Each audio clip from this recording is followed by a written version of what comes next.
नमस्कार मित्रांनो, पुन्हा एकदा तुम्हा सगळ्यांचं स्वागत आहे माझ्या यूट्यूब चॅनलमध्ये, ज्याचं नाव आहे learn more with JP sir. मित्रांनो, आपली टॅली प्राईमची सिरीज सुरू आहे, ज्यामध्ये आपण टॅली प्राईमचा डिटेलमध्ये अभ्यास करत आहोत. आजच्या व्हिडिओमध्ये आपण अकाउंटिंग कशासाठी करायची आणि अकाउंटिंग केल्यानंतर त्याचे काय काय फायदे होतात हे पाहणार आहोत. मित्रांनो, मागच्या 2 व्हिडिओमध्ये आपण टॅलीची थोडक्यात इन्फॉर्मेशन घेतली आणि अकाउंटिंगची थोडक्यात पार्श्वभूमी बघितली.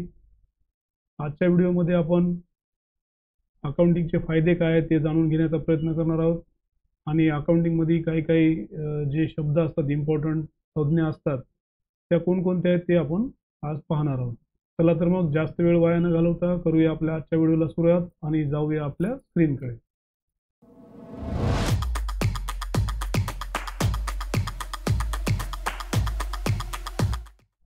मित्रांनो, आजच्या व्हिडिओमध्ये आपण अकाउंटिंगचे बेनिफिट्स काय आहेत ते बघणार आहोत. तर या ठिकाणी स्क्रीनवर तुम्हाला दिसत आहेत काही बेनिफिट्स आपण लिस्ट आउट केलेले आहेत. तर what is the financial position of our business, आपल्या बिझनेसची आर्थिक स्थिती सध्या काय आहे हे आपल्याला अकाउंटिंग केल्यानंतर कळते. त्याचबरोबर आपल्याला एक्झॅक्ट प्रॉफिट किती होत आहे आणि लॉस किती होत आहे आणि त्याचप्रमाणे आपल्याला टॅक्स किती भरायचा आहे हे देखील आपल्याला अकाउंटिंग केल्यानंतर समजू शकते. त्याचबरोबर आपल्याला आपल्या बिझनेसवर किती देणं आहे, म्हणजे आपण समजा काही क्रेडिटवर माल खरेदी केला असेल तर आपण लोकांची किती उधारी देणं बाकी आहे, त्याचबरोबर कर्ज किती आपल्या बिझनेसवर आहे हे देखील एक्झॅक्ट आपल्याला समजू शकतं. आणि त्यानंतर आपल्या बिझनेसचे खर्च काय आहेत, त्यानंतर इन्कम आपल्याला कुठून कुठून होत असते हे देखील आपण त्या अकाउंटिंगच्या माध्यमातून आढावा घेऊ शकतो. आणि त्यानंतर आपण आतापर्यंत आपल्या बिझनेसमध्ये किती इन्व्हेस्टमेंट केलेली आहे, अदरवाईज आपले इन्व्हेस्टर्स कोण कोण आहेत, त्यांनी किती इन्व्हेस्टमेंट केलेली आहे हे देखील आपल्याला अकाउंटिंग केल्यानंतर समजू शकतं. त्यानंतर आपल्या कॅशची पोझिशन काय आहे, बँकमध्ये बॅलन्स किती आहे हे आपल्याला अकाउंटिंग केल्यानंतर ह्या सर्व वरील गोष्टीचा अंदाज मिळू शकतो. मित्रांनो, त्यासाठी अकाउंटिंग करणं फार महत्त्वाचं आहे. या सगळ्या गोष्टीचा आढावा घेऊन आपण आपल्या बिझनेसचे फ्युचर प्लॅनिंग करू शकतो. त्या दृष्टीनं आपण चांगली परफेक्ट बजेट प्लॅनिंग करू शकतो. त्या दृष्टीनं आपण चांगलं फोरकास्ट करून चांगलं दमदार अशी फ्युचर प्लॅनिंग देखील आपण आपल्या बिझनेससाठी करू शकतो. तर एका अकाउंटिंगचे इतके सारे फायदे आहेत मित्रांनो, त्यासाठी अकाउंटिंग करणं फार गरजेचं आहे. आपल्याला आकडे कळाले की आपल्याला क्लिअरिटी येऊ शकते. मित्रांनो, आतापर्यंत आपण बघितलं की अकाउंटिंगचे बेनिफिट्स काय असतात. त्यानंतर आपण आता पाहणार आहोत की जे अकाउंटिंगच्या काही महत्त्वपूर्ण अशा काही संज्ञा आहेत, काही टर्म्स आहेत ज्या की अकाउंटिंगमध्ये यूज होतात, त्या आपण आता थोडक्यात या ठिकाणी पाहणार आहोत. तर सर्वप्रथम या ठिकाणी तुमच्या समोर काही लिस्ट या ठिकाणी बनवलेली आहे. सर्वप्रथम याच्यामध्ये बिझनेस ट्रान्झॅक्शन आहे. बिझनेस ट्रान्झॅक्शन मीन्स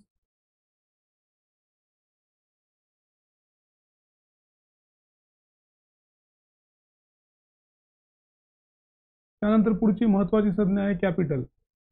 कॅपिटल म्हणजे आपले बिझनेस सुरू करण्यासाठी जी काही आपण गुंतवणूक केलेली आहे, बिझनेस सुरुवात करून आपल्याला त्या माध्यमातून प्रॉफिट कमवायचा असतो, त्या केलेल्या गुंतवणुकीला आपण कॅपिटल असं म्हणू शकतो.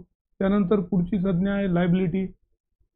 लायबिलिटी म्हणजे आपल्या बिझनेसवर जे काही लायबिलिटी आहे, जे काही आपण देणं लागतो, समजा क्रेडिटरचं किंवा बँकेद्वारे आपण जे काही लोन्स वगैरे घेतलेले असतात, ते सगळे आपण लायबिलिटीच्या अंतर्गत पाहू शकतो. आणि चौथी महत्त्वाची संज्ञा आहे गुड्स. आपलं गुड्स म्हणजे काय, जे काही बिझनेससाठी लागणारा कच्चा माल असतो किंवा माल असतो, जे खरेदी विक्री आपण करत असतो, त्या मालाची खरेदी किंवा विक्री आपण करत असतो, ते गुड्स या संज्ञेमध्ये येत असतात.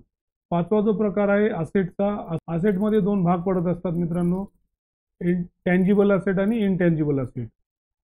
आता सर्वप्रथम आपण टँजिबल असेट बघूया. टँजिबल असेट म्हणजे मोजमाप करता येणारी संपत्ती थोडक्यामध्ये. जसं की आपलं टँजिबलचे सुद्धा 2 प्रकार आहेत.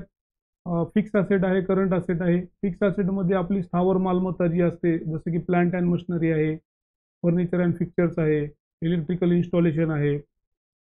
आपण समजा कुठे जमीन वगैरे घेऊन ठेवलेली असेल, त्या सगळ्या गोष्टी फिक्स असेटमध्ये येतात, स्थावर मालमत्तेमध्ये येतात.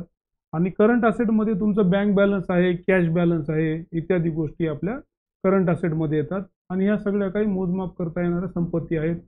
आणि जे इंटँजिबल असेट आहे हे असे असतात की तुम्ही त्या संपत्तीची मोजमाप करू शकत नाही. उदाहरणार्थ गुडविल, तुमची समाजामध्ये काय गुडविल आहे, तुमच्या बिझनेसचं काय गुडविल आहे. बऱ्याच लोकांचं असं असतं की सिर्फ नाम ही काफी होत आहे. That is that. मग काही पेटंट असतात, त्या पेटंटचं एक्झॅक्ट इन्कम किती होईल आणि किती दिवसापर्यंत राहील हे आपण काही सांगू शकत नाही. म्हणजे ते एक्झॅक्ट मोजमाप करता येत नाही.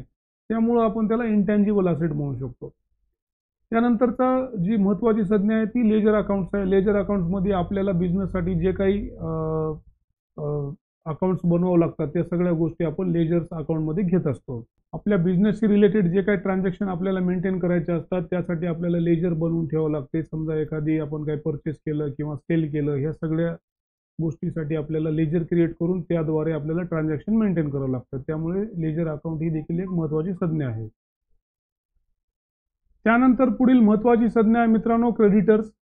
क्रेडिटर्स जे क्रेडिटर्स या प्रकारात मोडतात की ज्यांच्याकडून आपण माल उधारीवर विकत घेतो. असे काही जे बिझनेस आहेत किंवा अशा काही व्यक्ती आहेत ते आपल्या क्रेडिटर्स असतात. ते क्रेडिटर्स या श्रेणीमध्ये मोडतात.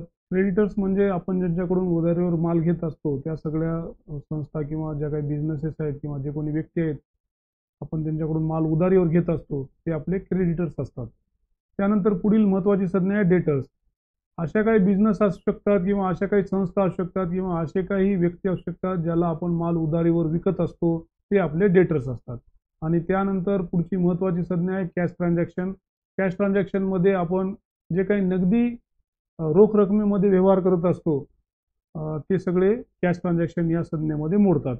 त्यानंतर पुढील प्रकार आहे क्रेडिट ट्रान्झॅक्शन.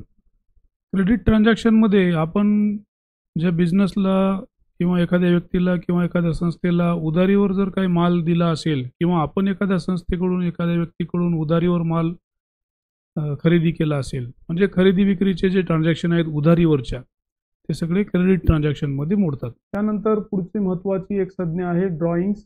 बिझनेस ऑनर जो असतो तो बिझनेसमधून रोख रक्कम त्याच्यासाठी तो यूज करू शकतो. त्याच्या कामासाठी तो बिझनेसमधील रोख रक्कम वापरू शकतो किंवा एखादी बिझनेसमधील वस्तू देखील वापरू शकतो.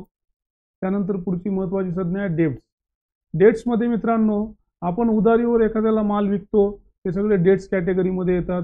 म्हणजे आपल्याला पैसे त्या व्यक्तीकडून येणं असते म्हणून आपण त्याला डेट्स कॅटेगरीमध्ये टाकलेलं असते किंवा ते डेट्स कॅटेगरीमध्ये कन्वर्ट होत असतात.